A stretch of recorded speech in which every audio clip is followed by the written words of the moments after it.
Assalamu алейкум, құрметті бауырлар. Бүгінгі біздің 4-ші дәрісімізге қош келдіңіздер. Бүгін біз сіздермен Кафирун сүресін оқып үйренетін боламыз. Ал бисмилла бастаймыз. Аузу биллахи минаш шайтанир раджим. Бисмиллахир рахманир рахим. Қул. Мұнда ләм бізде сукунмен келіп тұр. Ләмді ұстаймыз, және де ләмді тербетпейміз. Қул.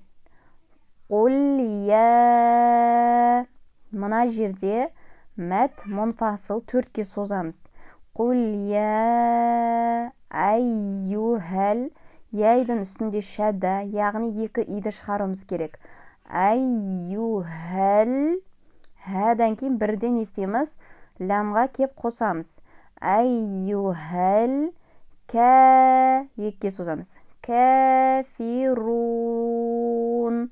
Мына жерде 4-ке созсаңыздар болады, немесе 2-ге созсаңыздар болады. Бұл жерде мәт арт, яғни мәт артты сіздер Құранда 2-ке созып бастаған болсаңыздар, бүкіл жерде 2-ке созасыздар. 4-ке созып бастаған болсаңыздар, 4-ке созасыздар. Яғни қайсымен бастадыңыздар, солай созсаңыздар болады. Кәфирун. Мен өзім 4-ке созам. Лә ә'буду. Мына жерде лә 4-ке созамыз. Ә'буду деген кезде б-д. Яғни осыларды жіңішке шығарамыз.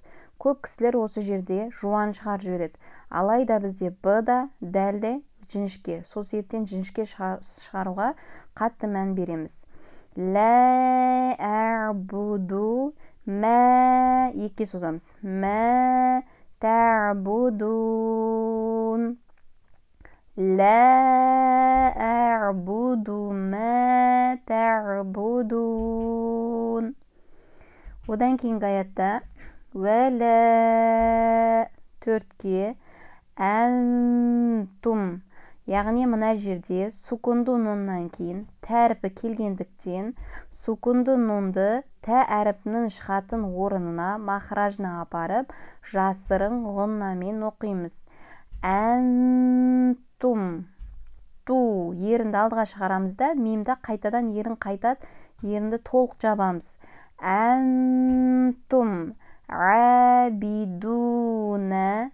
Ә-2, ду 2-ке созамыз. Әбидуна мә ә'буду. Мә 4-ке созамыз, және де мына жерде дәлге сукунмен беріп тоқтаймыз да, дәлді тербетеміз. Мә ә'буду. Вәлә әнтум ғабидуна мә ә'буду. Одан кейінгі аятта вәлә 4-ке созамыз. Әнә. Мына жерде әнә деген кезде көп құрандарда негізі үстінде 0 белгісі тұрады. Яғни мына жерде мәттің үкімі түсіп кетеді, созбаймыз. Вәлә әнә деп кетеміз тек қана. Вәлә әнә ғабидум. Мына жерде тәнвин оннан кейін мим әрпі келгендіктен тәнвин он қоя. Он деген кезде у айтылады, соны нысы мим әрпіне өзгертіліп кетеді. Сонда оқыған кезде ғабидум және ғұнна жасаймыз, қараңыздар. Ғабидум мә. Көрдіңіздер ма? Яғни мына жерде не істеді? Идғам деген ереже 2 мим пайда болды. Яғни мим шәддаланып тұр. Осы жерде мим шәддамен шәддалаған кезде ғұннамен мұрынмен ұстаймыз. Ғабидум мә ғабаттум. Мына жерде сукунды дәлден кейін тәріпі келгендіктен бізде дәнін, махражы тәнікіне жақын болғандықтан дәл әріпі т әріпіне өзгеріп кетеді. Яғни тыны 2 рет айтамыз. Ғабаттум. Ғабаттум болып оқылады. Енді аятты қайтадан оқып көрейік. Вәлә әнә ғабидум мә ғабаттум. Одан кейінгі аят, бұл аятты жаңа біз негізі талдап қойдық, мен бір оқып кете салайын. Вәлә әнтум أنتم عابدون ما أعبد. яғни мына жақтағы 3-ші аят бізде қайталанып жатыр, 5-ші аятта. Соңғы аят ләкум динукум валиядин. Ләкум, ку деген кезде ерін алдыға шығады, мемді қайтадан қайтып ерінді жабамыз. Ләкум ди, екке созамыз. Динукум валиядин. Валиядин. Төртке созам, мәт ауыртты, яғни сіздер екке созға бастаған болсаңыздар, екке созсаңыздар болады. Және де ескеретін жайт, бүкіл әріп даммамен айтылған кезде ерін алдыға шығу керек. Осыған қатты мән беріңіздер. Осы аятты қайтан бір оқып шығамын. Ләкум динукум валиядин. Ал аятты енді қайтадан оқып шығамын. Сіздер менімен бірге қайталап отырсаңыздар болады. Бисмиллахир-рахманир-рахим. قل يا أيها الكافرون. قل يا أيها الكافرون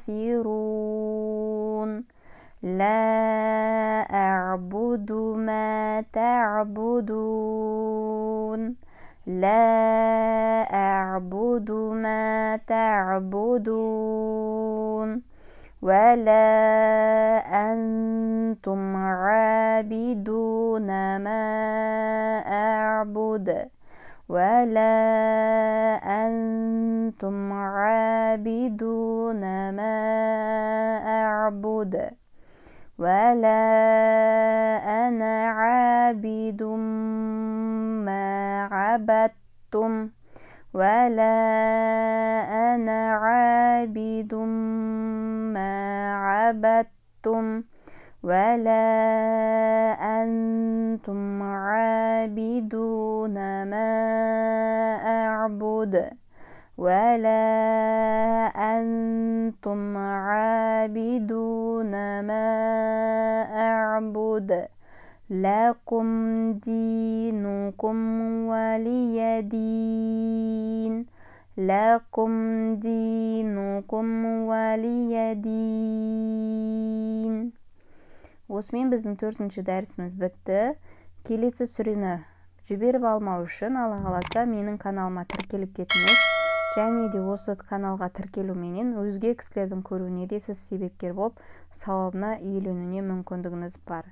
Келесі кездескенге дейін, әссәләму алейкум ва рахматуллахи ва баракатух.